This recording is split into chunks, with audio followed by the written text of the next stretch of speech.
Coach McKillop. I know a lot of Coach McKillops, but I'm happy I'm with you because your dad used to kick my rear end all the time. But retooling the roster. Tell me a little bit about just the additions that you have coming in. I know Sean Logan, we're going to get to him later, but you got 3 new guys that you really feel will have a huge impact on your team. Well, I have 3, but we really have 7 new guys that can make a huge impact. The 3 that we were just speaking of are 3 of our transfers.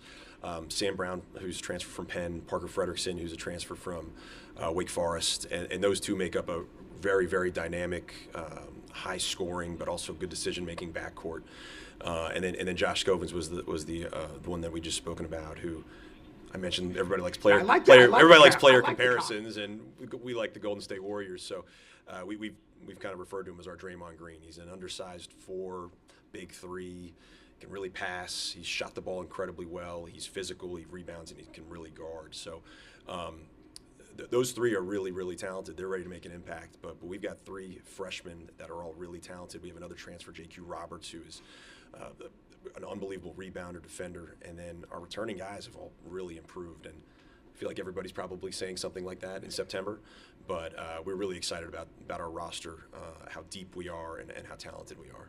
And you get an addition, obviously, with Sean Logan coming back. You say that maybe this coming week he's going to start practicing. What does a guy like Sean Logan bring to a team with this many new players and a unique skill set in terms of defensively? Well, from just his presence as a veteran, things are a little bit different now, and it's tough to keep players, and often you're adding many new ones. And we have 7 new scholarship players, and we have a walk-on, so we have 8 newcomers. And Sean's the only 4-year scholarship player we have, so we're asking a lot of him as a leader. And also along with Sean is Hunter Adam, who's been here.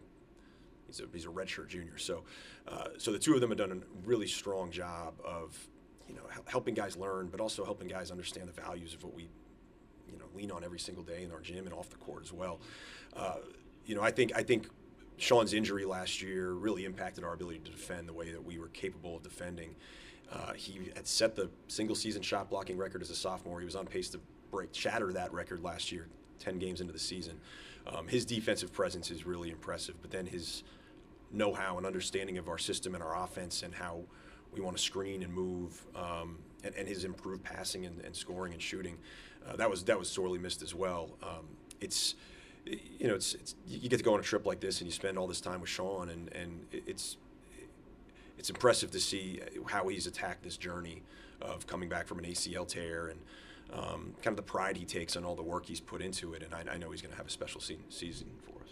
And you've always had international players. You got a 7'1" guy that you think only 17 years old is really unique. Yeah, Ian Plateo is a freshman for us from Barcelona, Spain.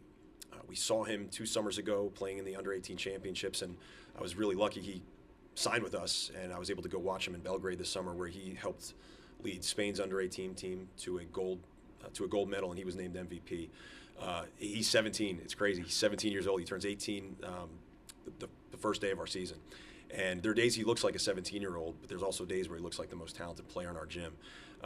We have a pretty consistent history of having some really successful international players, and I know Ian, during the recruiting process, saw a guy like Luka Brajkovic, who was Player of the Year in the Atlantic 10 in 2022, and different position, but John Axel Goodmanson, who was a Player of the Year for us in 2019, and guys have made that leap of faith, that jump to come to America, and they've had success at Davidson, and I think he doesn't just love the basketball side of our college. I think he loves every bit of it, and we're really, really excited about him. It's awesome. Have a great season, and back to you, Mike. Thanks a lot, Seth. Appreciate it, Coach Matt McKillop. They have always done a tremendous job there with international players, and now you have a reputation. They've had it for a long time, but it's pretty cool what they do there. Yeah, absolutely. And Coach McCollum saying that they're modeling themselves after Golden State. Did y'all catch that? Yeah. I mean, Steph Curry, obviously an alum at Davidson, did a tremendous job there as well. But he said they have a player on the team that's going to be like a Draymond Green, and any coach loves to have an energy guy like that. So I think it's going to be fun to watch them play that 5-out motion style that Golden State plays, but also stay rugged on the glass and on the defensive end as well. Yeah, crazy how this is already the 4th year for Matt McKillop. I mean, his father obviously 33 years there as an icon, a legend. And Yeah. he's probably tired of hearing about it all the time, but he's still around. He still helps out. But Matt McKillop's done a really nice job. They had a lot of injuries last year. They were very close in a lot of games where it was just like, hey, one basket here or there, whatever. You know what I mean?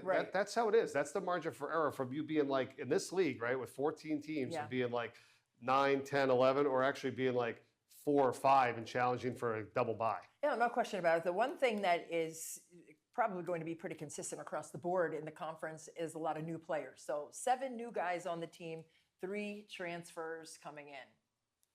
Yeah, Reed Bailey was awesome. That he's obviously gone the A10 Most Improved Player. But yeah, you talk about it, and it's going to take a little bit of time. That's the other thing too. You got to get these guys in the system. Yeah. It's pretty intricate, with what they do, but again, an identity.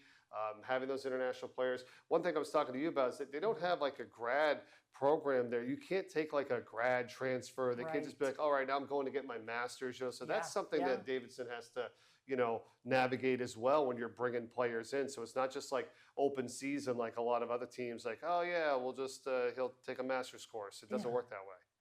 Yeah, you can't do that, and that's tough. It'll put a hamstring pull to your roster if you're trying to recreate that through the portal. That's going to make it a tougher deal. Back to the men's side with Davidson. Matt McKillop, he's on the podium. For being here. Sean and I are thrilled to be sitting up here to help celebrate this 50th anniversary for the Atlantic 10. Feel very blessed and fortunate to not just be the head coach of Davidson, but to be able to represent our school in such an incredible league. It's a very interesting all across the college landscape right now, and it wasn't until I was asked to submit the rankings for the preseason polls and the all-conference selections for me to really understand just how talented of a league this is for this coming year and how challenging it was going to be. The depth of talent across the board, team by team, the high-level coaching, and just the star power that you see throughout the league. It's going to be a really exciting year in the Atlantic 10. I'm thrilled about our team. We have 7 new scholarship players. 4 of them are transfers, 3 of them are freshmen, and they've all shown that they're going to make an impact in winning games this year for us. And Sean, being one of our returning guys, has worked tirelessly to improve along with our other returners. And what we see in the gym every day right now is incredibly encouraging. And I'd love to answer any questions you may have about this coming season.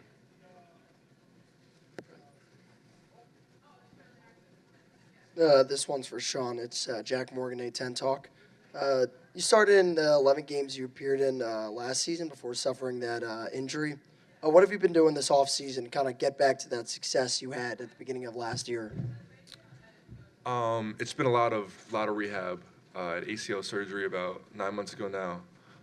It's been a lot of rehab. It's been a lot of, early on, a lot of form shooting, a lot of stationary stuff, ball handling, stuff like that. But I'm progressing now to more almost live stuff, doing a lot of still strengthening my legs, getting that strength back, working on my touch, working on my jump shot, a lot of things like that.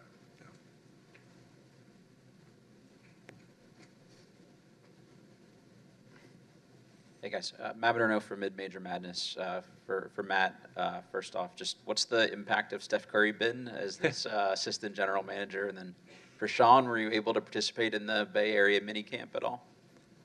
I mean, his impact, we see it every day. You walk in our gym, you walk past his murals, and you see his jersey.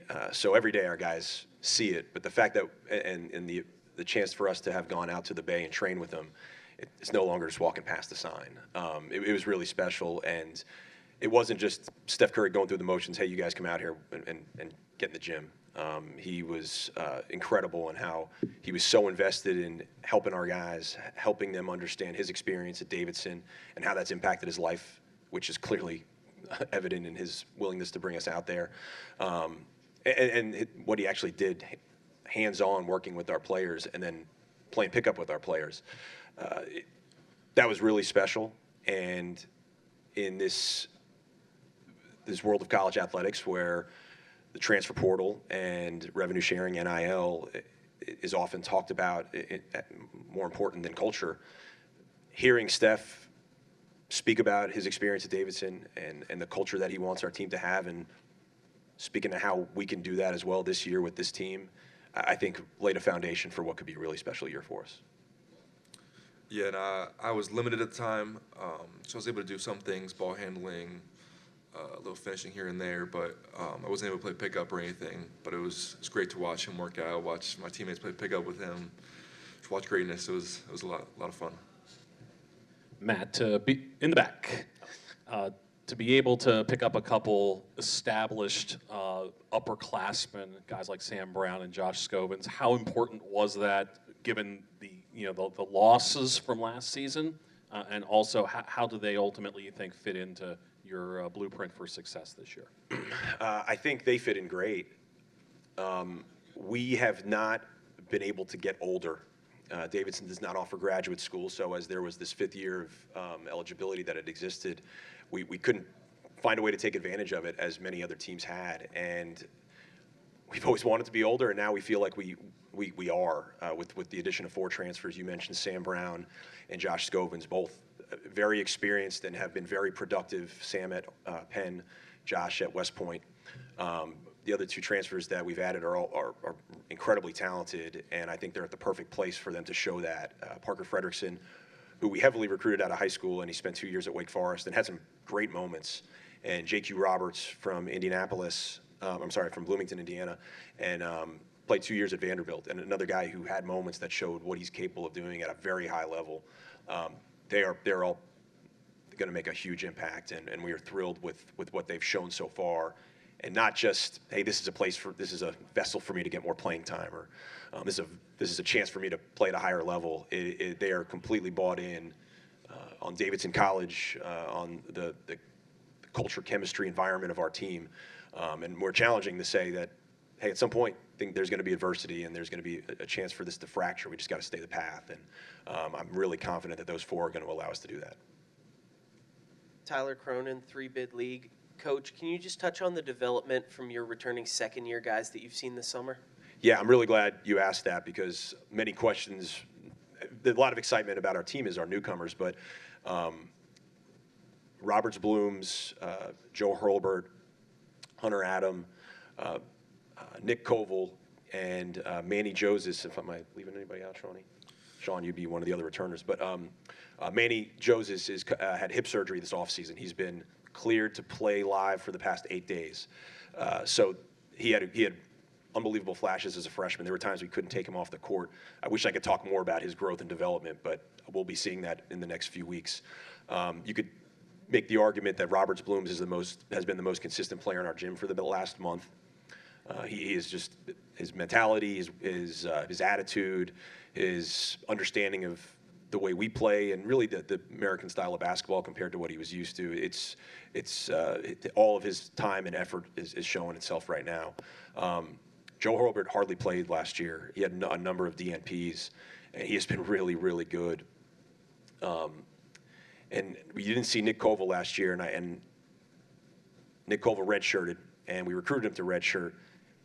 And then there was a conversation that, hey, I think maybe you could help us win, and I almost wish I would have made him do that. I'm glad we didn't, but he would have helped us win more games last year. Nick Koval's a really good player, so we've got great depth. We've got a lot of versatility from the transfers that I just mentioned, from all of the returning guys, and when Manny's back to full health, when Sean's back to full health, we're gonna be a team that's gonna be, I think, a really tough game for everybody we go against.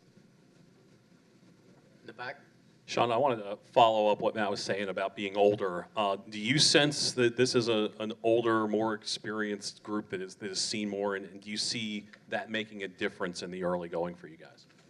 Yeah, I do, definitely. I think in comparison to my past years, not really in comparison, but we all just have more experience, and we've all seen things, and we all don't really care about anything else but winning. We just want to win at all costs, really. Could care less about the individual stuff, about the little things that don't really matter. We just want to get better and win. I think that's really indicative of what a team we could be. Additional questions? Nope. All right, Coach. Thank you. Thank you. Sean. Thank you. A lot of good stuff there from Coach Matt McKillop. I was just looking it up from last year. Like I said, their close losses, I mean, 3 points, 1 point, 6, 4, 3. That was like from January on. So it's like Right. their overall record of 16-15 and then 6-12 in the conference. Again, not saying you win all those games, but 1 or 2 bounces here or there, you got 20 wins and you're in a different spot. Yeah, right over that hump. And then, to hear him say it's the culture, the chemistry, and the environment, and that's what you want. I mean, you heard Sean talking about how they were just unselfish and they don't care about the points or whatever, and it's not all about the rah-rah stuff. They're all about team. So it's that culture that can get them over the hump next